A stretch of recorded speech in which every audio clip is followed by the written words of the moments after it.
بسم الله الرحمن الرحيم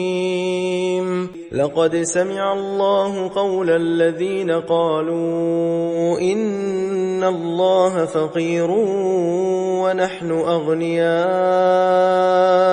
سنكتب ما قالوا وقتلهم الأنبياء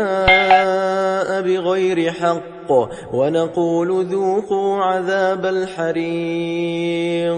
ذلك بما قدمت أيديكم وأن الله ليس بظلام للعبيد الذين قالوا إن الله عهد إلينا ألا نؤمن لرسول حتى يأتينا بقربان تأكله النار قل قد جاءكم رسل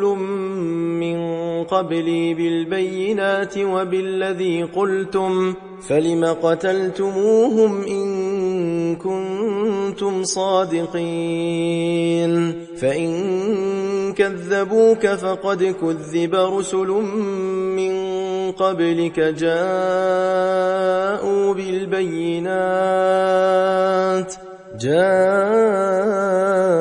بالبينات والزبر والكتاب المنير كل نفس ذائقة الموت وإنما توفون أجوركم يوم القيامة فمن زحزح عن النار وأدخل الجنة فقد فاز وما الحياة الدنيا إلا متاع الغرور